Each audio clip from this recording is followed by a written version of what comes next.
Well, hello, everybody. I'm Tom Murray, the Director of Innovation for Future Ready Schools, a project of All for Ed located in Washington, D.C.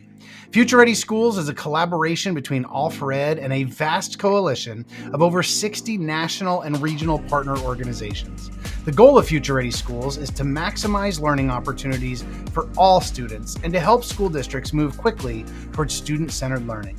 The effort provides educators with resources and support to ensure that local strategic and technology plans align with instructional best practices, are implemented by highly trained teachers, and maximize personal and authentic learning experiences for all students, particularly those from historically underserved communities.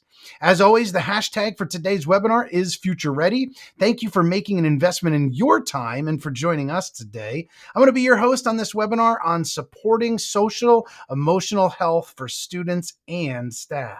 So joining us today, I couldn't be any more excited, is Mary Gilbert. Mary is the principal in the Tullahoma City Schools in Tennessee, an elementary principal, K-5, I believe. So Mary, welcome. Tell us a little about yourself and about the building. Well, I am super excited to be here. And first, just thank you for this opportunity. I'm always excited whenever we can learn from each other and grow and just share. So this is my 40th year as an educator, and I am more excited today than the day I started. And when you think about that first day you go out, you think you've got it, man, I know what I'm doing. And you find out, you know what, you don't. And 40 years later, I still don't. But I love having a growth mindset, and I love the opportunity of where we are because there's hope and we can truly make a difference in the lives of our students. And we think about that, just the impact, I think about my children. How would I want them to be treated or taught in schools? And now I have my grandsons to think about. So there's a passion within me. And that's what I want us to think about today is 40 years, still here, still loving it. But with that, I am from a small school district in Tennessee, Middle Tennessee, Tullahoma City Schools. And I'm at Robert E. Lee Elementary School, which is a K-5 school of 500 students. We've done a lot of work with social emotional learning. We got involved with the state that offered the trauma-informed schools cohort. We were selected as one of those schools and are on that journey, working there through the process. Also, we wanted to learn more and get involved in more initiatives. So there was SPDIG, which is the State Development Personnel Grant that we've been involved in. Also, there's the AALN, which is the Access for All Network Learning. And so our school has just embraced opportunities for the whole child. We really want to do everything we can. And that was even pre-COVID. So now we have pre-COVID, COVID, and now post-COVID. So there's been a lot of things to look at. So that's what I want to share with you a little bit today is the process and the journey that we've used. And we're still working. We're not where we want to be yet. So we're still working on that. Yeah, well, I love that and your excitement. And I know the moment you said 40 years, I know some people turn to a colleague and say, did you just say 40 years? 40 years? But your passion radiates. And I've had the privilege of getting to know Mary over the past couple of years and just seeing some of the work. And I couldn't be more excited to let her ignite that flame in you all as our viewers today. So, Mary, you started to talk a little bit about the journey, and I love that word and using that word. So tell us, if you would, a little bit about your SEL journey in your school, how it's evolved over time, and also how it's become part of the foundation now of your school community. Starting 3.5 years ago, I had been here for 32 years, I think it was, 30 to 32, left for 5 years, came back. And so I was really curious. I knew what it was like before I was here, but I've been gone for 5 years. And what's it like now? And so I think it's important as an administrator to sit down and really know your people, know where they are, know what the needs are. And so for me at that point was just kind of re-identifying with this staff and the students and the parents, and where are we? Where would you like to be? What do you see as those things you're most excited about? What are those things that you see as challenges? And so that was pre-COVID. And one of the things that I found out was in that work and in those conversations, really didn't have an understanding of when we said SEL, what is SEL? And I think in education, we have a lot of acronyms and we assume. And many times we need to step back and think, okay, is there an understanding of what social emotional learning is? When we use the word or the term ACEs, what are we talking about with adverse childhood experiences? Many times when people heard the word trauma or trauma informed, they thought those are kids in the ER. That's those kids. No, we're talking about our students. Things can happen to anybody at any time. So I think for us, the beginning of that journey was 3.5 years ago, finding out we have a diverse group. Our demographics had been shifting. We were growing. Like I said, we're up to 500 students now for our school. We'd been maybe 350 and continue to grow over the years.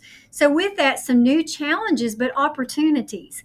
So as I was talking to some of our teachers, they were like, Mary, we really want to have meetings, morning meetings, and do some neat things with our kids. And I said, you know what? Let's talk about this. Let's try this some more. And that's where I had been at another school and I became aware of Harmony, which was the Harmony SEL curriculum and program. And so when we first heard it, it was kind of like, is this too good to be true? Because it was free. It was donor based. And so we asked our questions to see if it checked the boxes, as you say. Was it research based? Yes. Was it a Castle Select program, the Collaborative on Academic Social Emotional Learning? Yes. But the real test was, what would our teachers say? Well, what I was hearing from them is we've had all these different things in trainings, but we need strategies. We need immediate strategies for the needs that we have right now. So starting that with our fourth grade teachers, when they came to me, I thought, okay, let's see where you are. They had morning meetings, but it didn't have the structure to it. So we went back into place and looked at, okay, first part of it, that welcome, that greeting, right? The next part, knowing how to serve and respond, that sharing and responding. The third part of that is having those harmony goals with the highs and the lows. And then the fourth step, just that quick connection, that sense of belonging. We're going to have a great day and move on.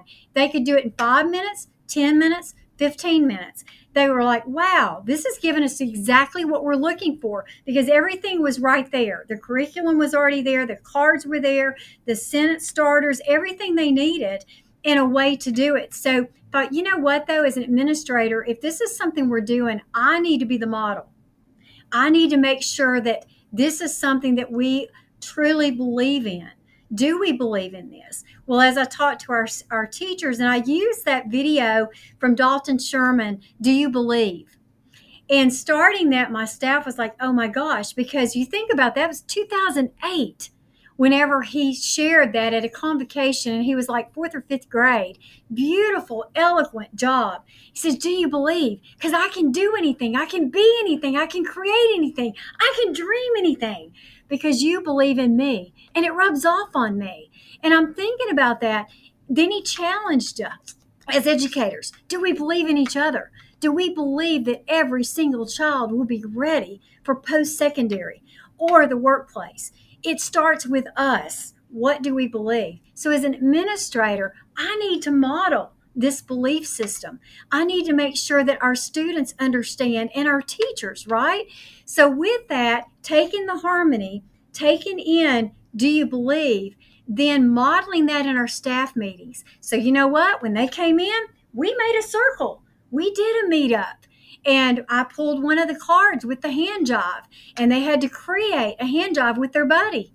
And so the same things that we're talking about with the Harmony curriculum, with the meetup and the buddy up, we did it as a staff meeting. I didn't say they had to do it. But guess what happened the next day when I went out walking in the building?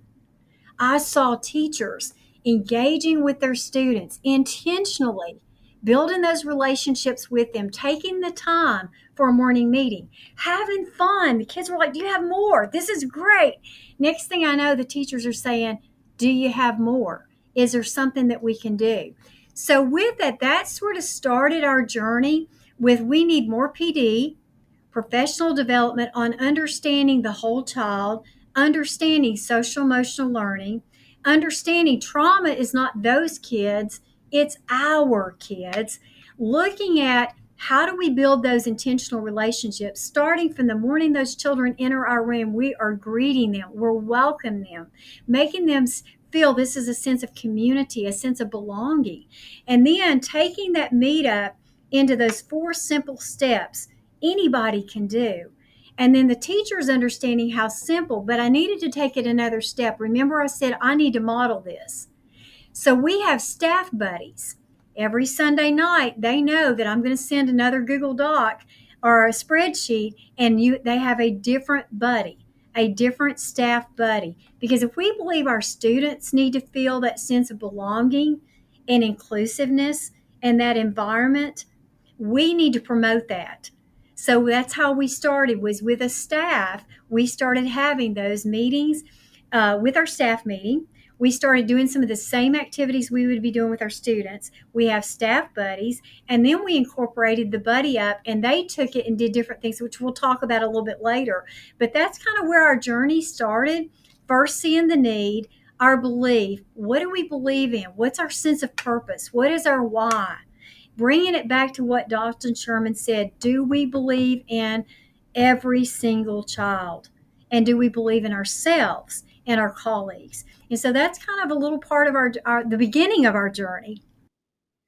Well, that's a heck of an elevator speech right there. I can tell you that. And wow, does your passion just radiate about this work? It's truly something that you live and breathe, and it's so obvious in all you share. So thank you for that. I want to dive into a couple key pieces of what you just said. We could spend so much time with all the pieces that you said. And the first part that I want to dive into, and getting to know your work in the last couple of years, I've really been impressed with how intentional you are in building relationships to support both students and staff members. You just talked about the buddies for staff, and that's certainly one example. Talk to us a little bit more about the student side and the staff side, and as the leader, what you're doing to intentionally make sure that the relationships are there. Here's how I'll phrase it. Every principal, every administrator I've ever worked with has always talked about the importance of relationships. But how do you model it? How do you show that? How do you even teach that to your students and staff? What does that look like in your world? I think that that's really a great way to ask it too, because I think if we're going to model it, we have to show, and our students needed to see, what is a good buddy? What does it look like? What does it sound like? What does it feel like? And so I think they have to see our staff doing that as well. So when we started that with the staff buddies, I knew that some would feel more comfortable than others. So I didn't want there to be that expectation of it has to be this way. I wanted it to be real and transparent. It might be that you just feel comfortable sending a buddy a text. It might be that you feel comfortable showing up their door. Hey, how you doing today? Or do you need anything? Or, hey, I just wanted to say hi. That turned into some bringing in Starbucks coffee to finding out their favorite, whatever it was that a teacher loved, and they'd sneak it in and leave it on their desk. And it could be whatever you wanted it to be. And so then I found out from different teachers, you know what, I've worked with this person 10 years or 15 years, or we've been in the building, but I've never really had an opportunity to speak with them. And now I feel differently about that person because I know them better. I've taken that time. I said, how long did that take? A minute? 2 minutes? How quick could you do that? But look what impact it had. So when we talk about time, I always like to say, think about 1 minute. What 1 minute can do with you just saying, hey, how you doing? Hey, do you need anything today? Just saying hi. Something that simple can mean the world. And I had some people coming to me saying, my buddy had no idea, but that's what I needed to hear that day from them. Somebody cared, somebody checked. Just those simple moments of encouragement, right? And being intentional about it. So let's build on the relationship piece, because relationships certainly lay that foundation to your leadership. Completely obvious in everything you've shared so far. So talk to your administrative colleagues across the country on ways that they can lead with intentionality around SEL to make it foundational part of their school community. My fear is quite often it's like this little nice to have, or if we get time, or this one little lesson over here, this little add on. For you, it's really the lens in which you see everything. And so talk to your colleagues if you could. What advice do you have for them? If they're looking to implement, or they want to move from the little nice to have over here to just core to what they do every day like it is in your school. I think it has to become a daily part of your life. It can't be once and done. It can't be, okay, I checked it off, I've done it, I'm moving on, I'll never see that again. I think so many times people think, oh, well, it's coming, it's going, it'll be gone. This is 3.5 years for us. And so we've made it intentional practice to continue. You have to follow up. You have to build on it. Our teachers have taken it a next level because they see the importance of it. So not only have we modeled it, then our students have the buddies, that they have a different buddy every week. Teachers came to me and said, hey, we want to try something. We see a need. So think about that, the need, the purpose, the why. We have students come into school and they don't have the basic communication skills. They don't have the fine motor skills. They don't have the background early foundational reading skills, phonics, and things like that. We're kind of thinking we might want to use our buddies to help with that. A great idea. Tell me what you envision. Because you remember, there's an opportunity. If there's a situation or a concern or a problem, look for opportunities to solve it. We don't have enough teachers. We don't have enough staff. So they took fifth graders to buddy up with kindergarten students, became kinder buddies, and have friendship Fridays. So what do? They work on helping each other. They work on these fine motor skills, these different activities. So as administrators, starting with something you believe in that you're following up with, modeled for the whole school, teachers and staff are involved in it. They start believing in it. They see the value of it. Then they start promoting that with their students. So now, if you come into the school, you may see some classroom buddies. You may see cross grade level buddies. You may see, like I said, the fifth grade to the kindergarten, helping with fine motor, with reading, with early phonics. Fifth grade teacher told me last week, she said, Mary, we used to have issues with students not doing their homework. We don't have that now because we made one sit out one time on Friday. They couldn't participate in Kinder Buddies. They want that homework done because they can't wait to go. And sometimes these are the students that struggle, but they don't struggle when they're helping a kindergarten student. They're loving it. And so then the teacher said, this is giving me my teaching time back. So when we talk about, I don't have time, how am I going to find time in the day to do this? One of my teachers who's very academic, she said to me, how do I not have time? How can I not take the time for this? Not only has it helped me as a teacher with the staff and the collaborative planning in my team, now I see the benefit with students. I have my teaching time back. I don't have as much drama. I don't have as many pauses in the day to go deal with behavior issues. As an administrator, I don't have as many of those office referrals coming in. So I think as far as thinking about administrator and a culture, it's being transparent and real, and it's not a one-time deal. It's a process. It's a journey. You're constantly looking, and then your teachers are seeing ways, like, for instance, they wanted to have a buddy bench out on the playground. We now have buddy benches. One of the teachers was sitting on it. The students came to her. They didn't think she had somebody to play with or talk to, so they came and sat down by her. So it's the culture. Taking a shout-out board that we do for the staff, and we do shout-outs on Google Docs and the staff board. Now they wanted to do it with their students. One of the things I had was, I wish my teachers knew, because students many times need to communicate to their teachers different needs. So I thought, if teachers are doing that, I need to do that. So as a principal, I wish my principal knew. Tell me some things and we'll work on that together on how to make it better. So I think it's the whole culture.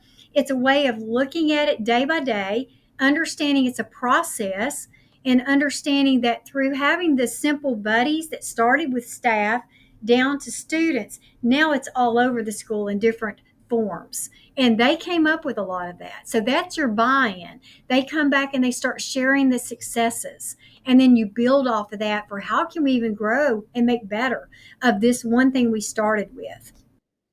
Yeah, absolutely. I love that. I do want to remind everybody that's listening, the hashtag for today's webinar, as always, is Future Ready. So I want to build on a little bit what you were just saying around, like, well, where does this fit in? Or I don't have time for, and kind of talked about the curricular side for just a little bit. So, quite often we hear those things and we feel those things, right? The I don't have time for, and when are we going to do this? And it's kind of a natural response to already feeling overwhelmed, already feeling like the time wasn't there. And you really started to address some of those pieces of how it does save some of the time.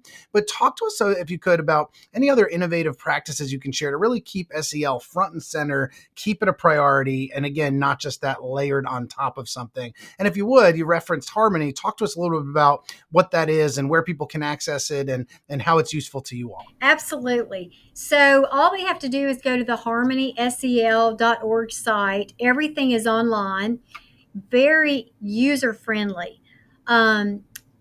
There's different editions. The thing that I really appreciate and my teachers really appreciate is how they're constantly updating things. So you'll have the focus themes from before. They also wanted to work toward the alignment with Castle. It already was in alignment, obviously, to be Castle Select, but they're constantly looking at ways to improve it. And so I was asking one of my teachers, I said, tell me what you feel like has been very beneficial for you. She said, well, moving from the focus themes that we have with diversity, inclusion, empathy, and critical thinking, and then the communication, problem solving, and peer relationships, she said students will share back with me now that they're so used to communicating. I'm not as shy anymore. I can get in front and talk to anybody. And so now with the new edition, it's being my best self. Think about that just a minute. Valuing each other and then communicating with each other and learning from each other. So those are focus themes that are just continuous that we work on with the students, and we offer those opportunities. So with Meet Up and Buddy Up, it can be 5 minutes, 10 minutes, 15 minutes. So our teachers find that that is important enough that they make that time each morning. And a lot of students don't want to be late. They don't want to miss. We had a kindergarten student that told their mom, you've got to change our doctor's appointment. I can't miss on Friday. That's Kinder Buddies.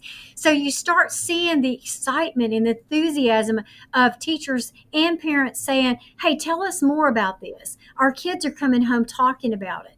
So I think that that's some more ways that we look at how can we reach our students. So then that Buddy Up carries over into the math partners when they're having math classes or they're needing to help each other, maybe in the reading, and they're reading to each other, and we have reading buddies. One thing that we also have done is we've taken some of our work-based learning students from the high school. They volunteer and come into our school. They become buddies with our students, working with them and in small groups on reading and math.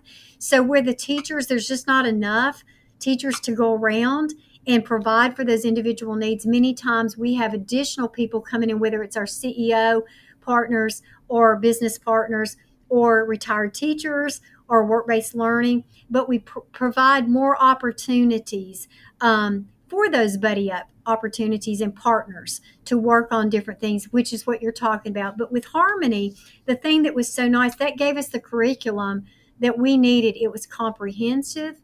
It was intentional. It was developmental. It was so easy for teachers just to go straight to the website. Everything is right there with the objectives, with the teacher relevance, with the cards. They don't have to print and do anything. Now you can print it because it's downloadable, but the cards are already there. Teachers are not having to recreate something or come up with anything. There's songs, there's stories, there's activities. One of the things that we're implementing this year, in addition to the Harmony goals, are the personal goals. And a lot of times they'll come in and talk to me, the students will, about their personal goals, and we'll look at kind of reflecting on those. How do you feel like you're doing? What are you working toward? And so then there's mindful minutes. There's also a game app that you can download. All of this is free. And so it helps because your teachers have what they need, the immediate strategies, and they're not having to create a curriculum to use. So that's been really great for us. So I do want to remind everyone that today's hashtag for today's event, as always, is Future Ready. So, Mary, you were just mentioning how the whole like I don't have time for, and we've all heard that. Heck, we've all said that, or even well, where does this fit in? So let's move that conversation to the curricular side. Talk to us about any innovative practices, and you mentioned Harmony. Talk to us a little bit more about Harmony and how it supports you and how it can help keep SEL a priority in someone's building. I think that's a really great question. Something that our teachers would answer to that was Harmony was that missing link that they needed because they had been wanting to do some things, but they didn't have the curriculum, they didn't have the structure. And so when I shared Harmony with them, which was so awesome because they could just go online, there was no cost involved.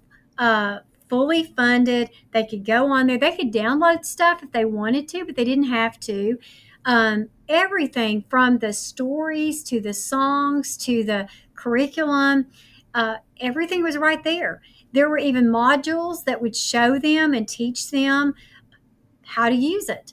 And we had PD as well explaining Harmony and sharing Harmony with them. But that way, if they wanted to do something at home, they could, or during their planning time, they could go and look at anything online and see it. And the awesome thing is, Harmony has continued to update and add to, revise different parts of this online portal. And so, what started out, some of the teachers were like, Mary, we love this because we go in and they had the focus, themes that they had with diversity and inclusion, empathy and critical thinking, communication, peer relationships, problem solving.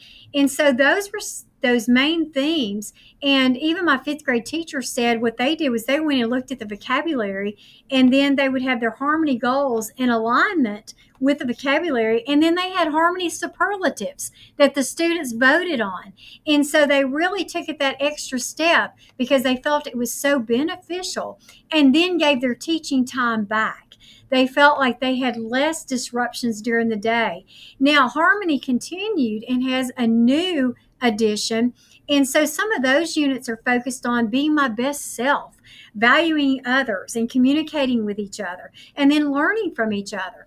And so those are stories and activities that the teachers can continue to utilize throughout the school day, or utilize their meet up and buddy up. All the cards are there, everything they need from the early years to the upper years. And so then, if that's not even what they want, there's also the downloadable game app. So everything's on there. So it was almost like this world of curriculum and activities and resources that they didn't have, and it was right there at their fingertips, and very, very user friendly.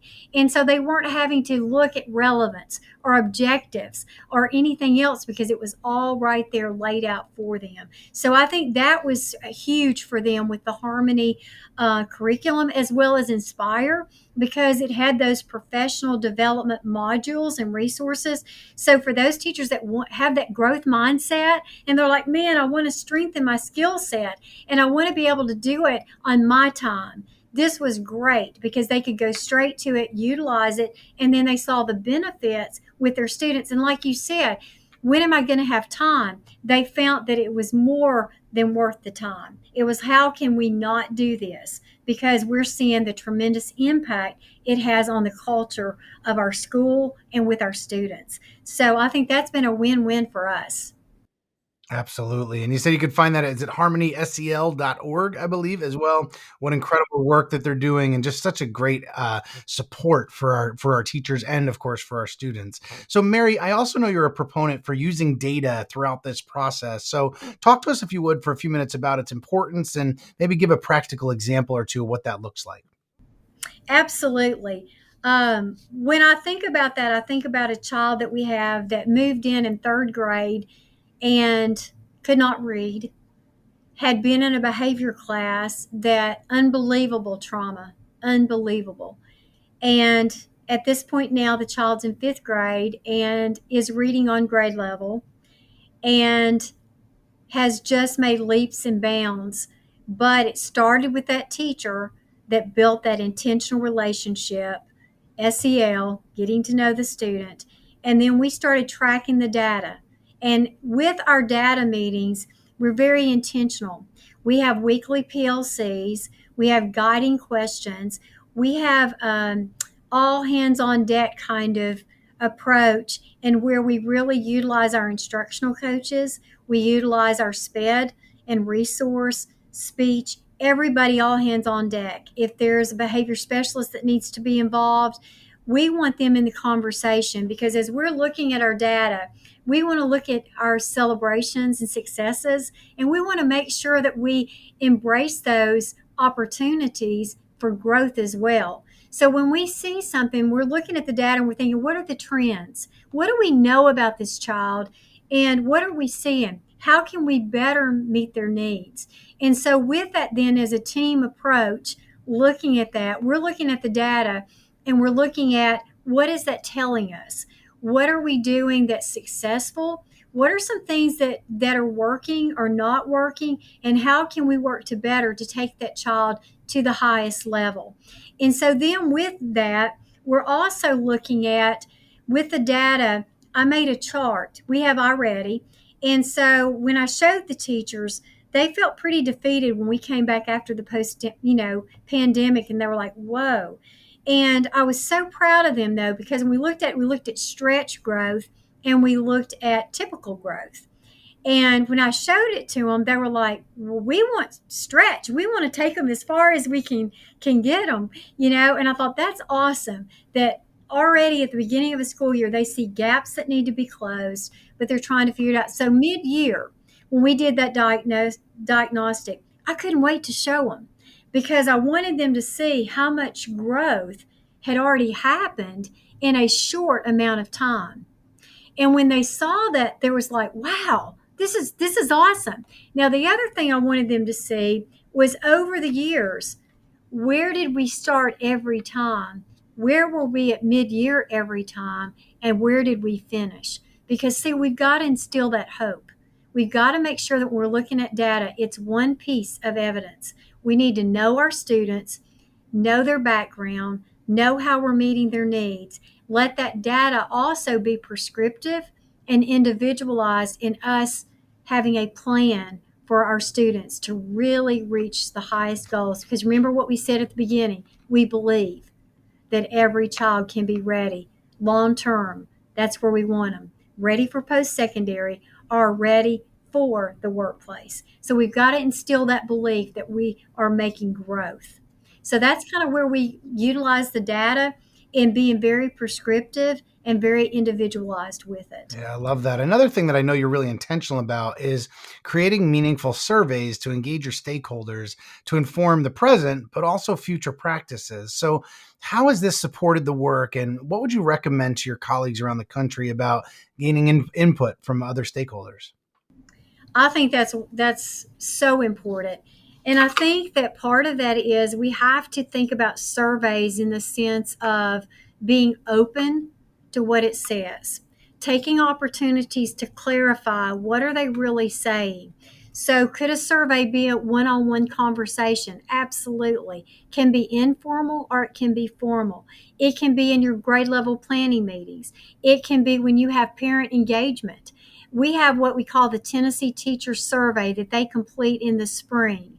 They know I take it very seriously, to the point that whenever the results come out, I let them see. Together we look at all the successes and we shout out and we celebrate. But we also look at anything that might have been, I'm wondering, would like to know more about this. How can we use that as an opportunity for growth? So then when we come into a staff meeting, clarify for me, help me understand when you answered this, what are you saying? So here's an example. Looking at one of the surveys, I had some feelings about some things, and so I kind of looked at it and wondered what their thoughts were. And we came up with, we thought we needed to work on really addressing student needs when it comes to behaviors in a plan, school-wide expectations. So we looked at the TCS Code of Conduct, and then Robert E. Lee Code of Conduct. We created a flow chart, and we had different people involved in looking at it, from SPED to our behavior, specialists to the teachers. We had everybody looking because I wanted them to see, one, I hear you. I hear your voice. I've clarified to make sure I'm understanding what it is we need to do. Now we're taking action. So it's not just that it's a survey just to put it out there, but really trying to make sure we know what the needs are. And then we put that in place. And then we follow back up. How's this working? So, like you and I said earlier, it's not one and done. It is a process to continue with follow up. So, if you have that survey, really take the time to listen. What does it mean? What are the needs? Clarify, but have an action plan moving forward as an opportunity for growth, and great things can happen from that survey. Yeah, some great points about surveys. And I think quite often, how often do administrators ask for feedback, and people don't see the end result? And it doesn't even mean that things aren't happening, but there's no reporting back, there's no sharing back. And then we sometimes wonder why people stopped answering the survey, right? And so that feedback loop is really important, and the sharing back, and then ultimately, here's what changed because of here's what folks said. And so that feedback loop is so vital there. So, Mary, unfortunately, our time is drawing to a close, but you've been sharing such a powerful example of how this is working, how to model this as an administrator. But for those that are listening, no matter their role, what advice do you have for them to support SEL being a foundational part in their school community as well? I think for me, it's something I'm passionate about. I feel like it's the lens that we use to see things every day. It's not one and done. It's a process. It's a journey. You may take some steps forward and you may feel like you're taking steps backwards, but you're not. Use that as an opportunity to continue to grow and to strengthen what you have. And think about it in that sense that you are using time, commitment, intentionality. All of those things are important, but the end result is huge because you have the greatest job ever. And that's having the impact and believing and making a difference in the lives of our students for generations. And that's what I want to leave with people is we have an opportunity to get this right. We aren't finished yet. We have hope for great things to happen. So that would be my words is take the time, invest today for incredible payoff with our students for tomorrow. Mary, your words leave me in awe, my friend. I would put my babies under your leadership any day of the week. I will tell you that. But that is all the time that we have today, my friends. We do want to thank Mary for sharing her incredible insights with us all today. What an amazingly relevant conversation. We also want to give a huge shout out to our partners, Harmony and Inspire programs at National University, for their support, for supporting today's webinar. Again, we encourage you to check out their free programming, incredible resources to support you in your schools. I do want to remind our viewers that information about Future Ready Schools can also be found at futureready.org. We continue to challenge school district superintendents to join the over 3,500 others that have signed on to the Future Ready Pledge. I also want to encourage our viewers to get involved with one of our growing strands, from district leaders to technology leaders, principals, librarians, instructional coaches. We have vastly expanded the reach of Future Ready Schools in recent years. Check out our private Facebook groups and ongoing activities to stay connected with those who are working alongside you throughout the nation as well. I again want to thank our team today, as well thank all of you, our viewers, for joining us for this webinar. Don't forget to connect with us here at Future Ready on Twitter at Future Ready and on Facebook at facebook.com/Future Ready Schools. If you missed any of today's conversation, it will be archived at futureready.org/webinars. Thank you again for joining us here at Future Ready Schools. Have a fabulous day, and we'll see you next time.